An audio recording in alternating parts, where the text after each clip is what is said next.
자, 막걸리와 그 다음에 맥주, 그 다음에 소주 중에 벽답 이런 거 다 빼고 광고비 다 빼고 이효리 광고비 다 빼고 가장 비싼 술은 뭘까요? 막걸리. 아, 예. 눈치가 자, 72라고 하는 숫자는 저겁니다. 주세입니다. 30은 그 맥주하고 소주를 드시는 분은 한국의 교육을 걱정하시기 때문에 교육세를 내셔야 돼요. 그래서 도합 122%의 부가세가 있습니다. 그래서 소주가 1,000원에 오고 맥주가 1,000원 이상 나오게 되죠. 그럼 막걸리는 얼마일까요? 막걸리는 그 5%의 주세만 붙습니다. 국가의 교육과 이런 걸 걱정하는 생각까지 이렇게 하려고 했다가요. 이렇게 하는 게 맞지 않는 것 같다. 그동안에 많이 떠들었고 퇴단하신 분한테 그래서 이런 식으로 가는 것보다는 제 얘기를 하는 게 좋지 않겠냐 해서 지금부터 제 얘기를 하려고 합니다. 막장입니다. 막장의 장자는 제 한자고요. 저희 집은 중국에서 왔습니다. 600년 전에. 제가 막걸리를 시작했을 때 인생의 막장이었습니다. 작년 그 4월 3일 날 시작했고요. 그 시간은 지금부터 지금 인트로 했습니다. 네. 저도 그렇죠. 아이폰으로 재밌어요. 자, 그래서 그 막걸리라고 하는 것 뭐들 아시는 것지만 객것, 잡것들이 먹는 것이고 귀한 분 오시면 막걸리에 나오는 청주를 떠다 드리는 거죠. 저도 같이 그 막걸리를 시작할 때 대단히 어려운 상황이었고 제가 LA에 잠깐 가서 걸어 다녔거든요. 차 빌릴 돈이 없어서. 그 LA 가는 한국 분들이 잘 모르시더라고요. 저 버스비가 얼마인지. 멕시코 분들한테 물어보니까 바로 1.5불이라고. 그래서 쭉 걸어 다녔습니다. 그리고 다시 서울에 돌아왔더니 제가 이렇게 제 경제 상황을 이렇게 얘기했었습니다. 이거는 제가 그 바이카로스에 있었을 때 사진입니다. 저희 친친이라는 가게는 91년 4월 25일 시작했고 그날 제가 유원목 감독님의 그 다친 현실 열리동화의 책을 제가 발간했던 날이었습니다. 이렇게 해서 쭉 영업을 해오고 저는 해외 출연한 날이 굉장히 많았고 그 가게는 주인에 따라 들쑥날쑥한 상황이었으나 음식점이라는 상대적이기 때문에 비교적 괜찮다고 생각했었는데 경제 위기가 오고 LA 갔다 온 순간 우리 가게에서 어떤 빌도 지불하지 못하고 대단히 어려운 상황이었습니다. 과연 이 상황을 어떻게 해결할까 생각하다가 계백 장군의 마음으로 먼저 가까운 그 여자친구와 헤어지고 그 다음에 제 딸이 있었는데 우리 딸도 제가 키우고 있었는데 우리 딸과 헤어져야겠다 그런 생각을 드는 상황이었는데 기자분들이 묻습니다. 막걸리를 왜 시작했냐고. 정말 그때는 이 단어를 몰랐는데 참 절박했었습니다. 앙스트 블레타라는 단어가 요즘에 찾은 단어입니다. 그 전나무는 그 목숨의 위기가 왔을 때 비로소 꽃을 피는 데입니다. 그래서 저희 항상 발음이 틀리는데 스트라우스 바리디 맞나요? 예, 그 꽃을 피운 그 전나무로 만드는 게 바로 발음입니다. 제 상황도 그랬었고 이판사판 아무거나 다 해야겠다. 매일 하루씩 그 삶의 중요한 결정들을 해가기 시작합니다. 제 딸입니다. 우리 딸과 헤어진다는 게 굉장히 고통스러웠으나 헤어지자. 제가 전환이 실패한다면 도저히 같이 살 수는 없는 것이다 하고 저를 벼랑 끝에 앙스트 블레트에 물러놓고 하루하루를 매일 달리기 시작했습니다. 그리고 막걸리를 사람들한테 물어봤는데 아는 분이 별로 없더라고요. 그래서 팔도를 유랑하기 시작합니다. 흔히 보시는 막걸리이고 여기는 한때 광주에서 가장 유명했던 금천 명주인데 이렇게 폐허가 됐고 저랑 굉장히 그 심정적인 일치를 주어서 막걸리 투어하는 데 굉장히 좋았습니다. 저와 막걸리는 아주 심정적으로 일치하고 있었습니다. 양조장들이고 이거는 막걸리의 맛을 좌우하는 두릅입니다. 이거는 밀로 만듭니다. 자, 드디어 그 막걸리의 길을 묻기 시작합니다. 과연 막걸리를 한다고 그러니까 모든 분들이 반대하셨습니다. 절대 망할 것이다. 그래서 속으로 지금도 망했는데 더 망할 게 뭐가 있냐. 가장 중요한 이유는 그 프로덕트 굉장히 그 저가이기 때문에 그거를 극복할 수 없을 것이고 그것을 바의 형태로 한다는 건 말이 안 돼요. 전례가 없다. 어차피 내 인생은 전례가 없다. 달려갔다. 계속 달려야 시작했습니다. 그래서 저희 가게에서 하고 있는 그 음식점을 하면서 계속 안에는 영업을 하고 밖에서 그 뭐 와인 동호회라든가 사케 전문가라든가 분들을 모시고 매일매일 테이스팅을 하기 시작하면서 하루하루를 배워보기 시작합니다. 그리고 그 가장 막걸리에서 중요했던 것은 뭐냐면 이야기를 만들어주는 거였어요.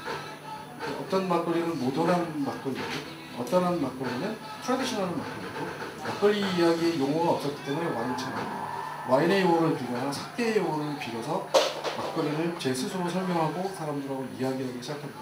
가장 어려웠던 중 하나는 막걸리 맛의 기준이 과연 무엇이냐 라는 질문을 늘 던졌으나 사람들은 얘기하는 사람이 없었습니다. 각자 의견을 있고 저희는 매일 묻기 시작하고 이날 해필이면 비가 와서 제가 코스트코 가서 40만 원 주고 텐트도 사왔습니다. 그리고 저희 가까운 동료들이었고요. 그 와중에 노무현 대통령이 돌아가셔서 노무현 대통령이 드시던 청와대에 납품하는 막걸리로 저희가 간단하게 제의를 진행했었습니다. 전 중간에 잠깐 짬을 내서 SBS 팀하고 같이 동경에 가서 일본의 막걸리를 어떻게 할지 신사유람을 다녀오기로 했습니다. 자, 그래서 발견하고 찾아냈던 것은 막걸리 맛의 기준이 뭐야지 손님한테 팔고 업그레이드해서 좀 더 현대한 방법으로 해서 할 수가 있었을 텐데 그때 찾아간 게 바로 오미였습니다. 한국은 음양 오해이었고 차라든가 기타 모든 것을 5가지로 골랐고 맛도 마찬가지로 여기 나와 있는 오미를 만들어서 오감도라고 하는 그 관능 검사표를 한눈에 알 수 있도록 맛이 어떤지 알 수 있도록 저와 저희 동료들이 만들어 봅니다. 드디어 가게를 7월 14일 날 오픈하게 되는데 2주일 만에 그 공사를 다 마쳤고요. 그 공사를 시작했을 때는 여러분 희망을 가지고 통장에는 686원밖에 없습니다. 정말 많은 사람들이 도와줬고 그 도움을 받고 한푼 좀 밀리지 않고 가게를 다시 재오픈을 하고 그날 마침 그 훌륭한 술이라는 책이 나와서 그 책을 경주 와서 경국대전 조선이 최초로 헌법의 기초를 갖는 조선의 법 중에 당률이 아닌 조선의 법을 갖는 경국대전을 모시고 이상희 선생님을 모시고 책을 하신 절을 드리고 감사를 표시하면서 영업을 시작하는데 그날 마친 이유는 뭐 다른 건 없었고요. 일본교에 굉장히 중요한 서울이라는 잡지를 취재해 온다고 해서 그날에 맞춰서 했습니다. 왜냐면 1년에 한 번밖에 안 되는 책이라 그날에 꼭 맞춰서 했습니다. 그 다음에 제가 했던 일이 있어서 영화를 만들었었는데 10년 전에 만들었던 영화를 다시 유럽에서 상영하는 기회가 생겨서 잠시 유럽에 갔다가 이태리에 잠깐 들렸습니다. 이렇게 작은 중평가게 가게를 갖고도 얼마든지 와인을 자신의 방법으로 소화해낸다. 와인? 뭐 별거 아닙니다. 이태리 우리식으로 얘기하면 와인이고 우리식으로 하면 막걸리고 독일 같은 경우에 맥주도 우리식으로 얘기한다면 얼마든지 막걸리라 얘기할 수도 있고 이태리에서 흔히 먹는 테이블 와인 같은 경우에는 우리 막걸리 가격과 조금 다르잖아요. 유럽의 대부분 와인은 2유로, 3유로의 전부고 그것이 우리에 와서 2만원, 3만원이 되는 거니까 결코 우리 막걸리와 유럽에 있는 술들은 다르지 않습니다. 그리고 프레션과 함께 해서 막걸리 학교를 만든다. 여기는 9분 만에 매진이 됐는데 막걸리 학교는 7분 만에 매진이 됐습니다. 그래서 좀 더 이야기의 논리를 펼쳐가는 장을 같이 동료들과 만들었고요. 이태리에 있는 시칠리아의 슬로푸드를 하는 요리사 그리고 박찬일 씨가 쓴 태양의 요리사 주세페를 초청해서 밥을 만들게 하는데 막걸리에 어울리는 안주를 만들라고 요청을 했습니다. 데려와서 첫날 제가 공항에 슬로푸드의 대가를 했는데 10시 반에 마중을 하는데 10시 반에 도쿄에서 비행기가 뜨지 않았습니다.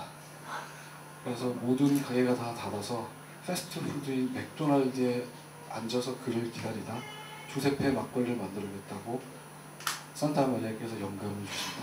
데려오자마자 1시에 저희 가게에 가서 막걸리를 다 먹이고 재우고 저희 집에서 밥을 하게 하라고 뒤에 있는 시칠리아에서 사람들이 먹는 남은 빵에 문어를 넣어서 만드는 거고요. 낙지 옆에 있는 거는 리조또에 막걸리를 넣습니다.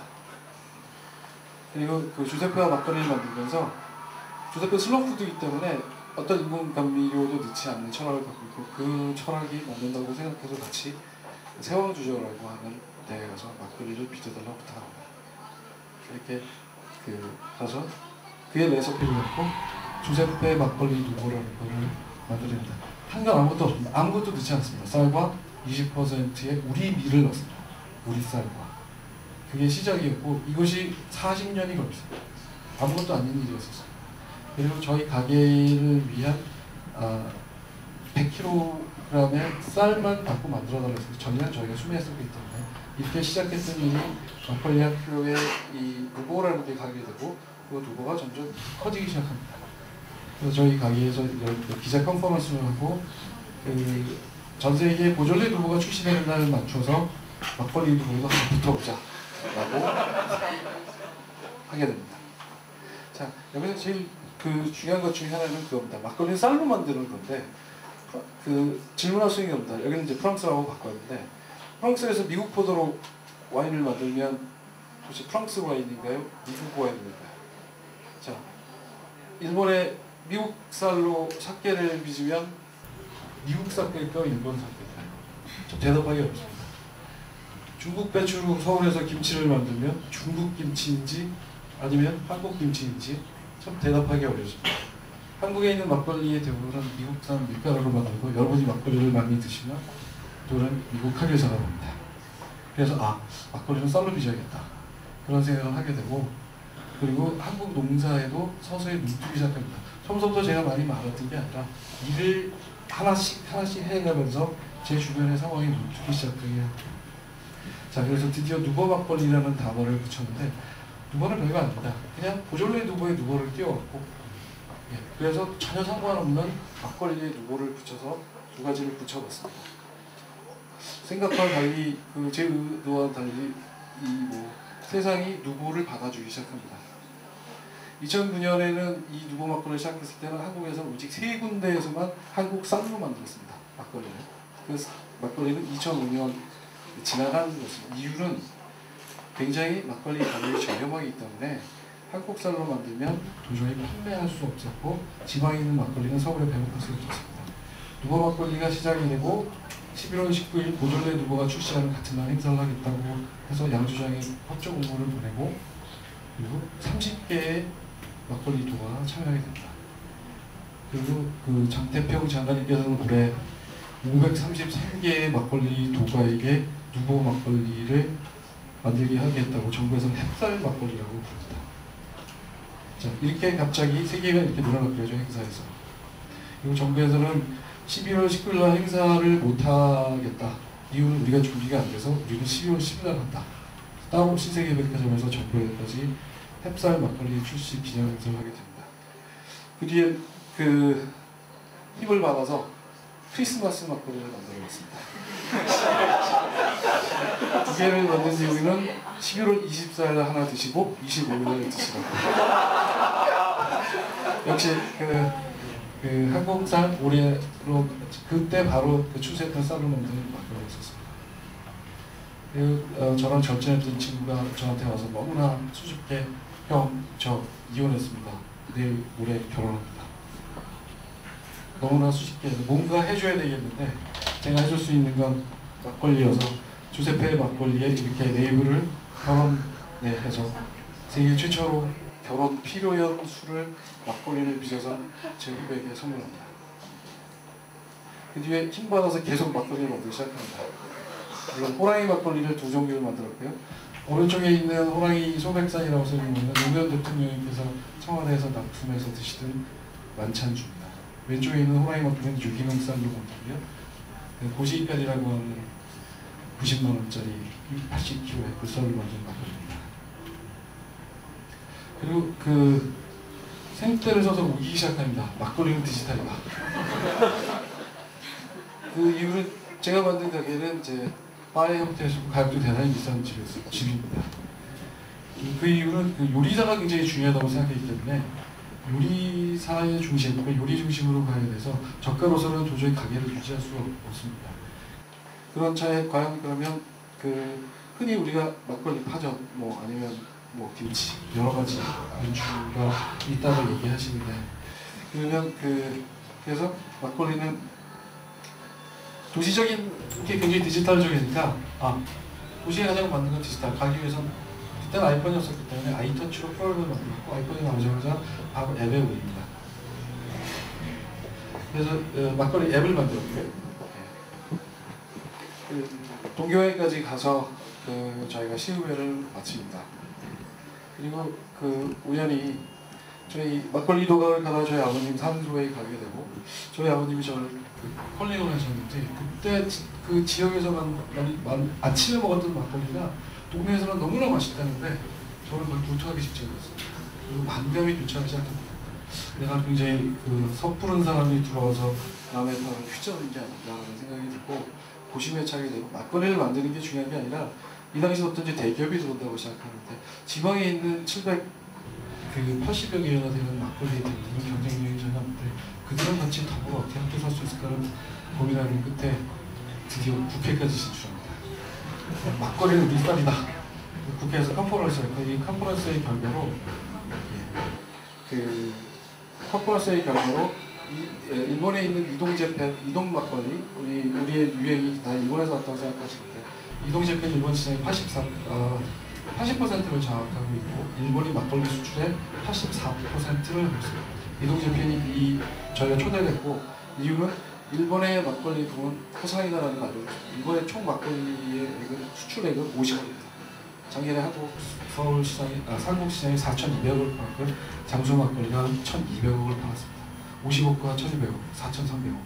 일본이 그렇게 많은 마켓을 갖고 있는 건 절대로 그렇지 않다는 걸 얘기하고 그걸 오시자마자 바로 한국산의 변화를 알고 모두 수출되는 일본의 막걸리는 한국산을 바꾸십니다.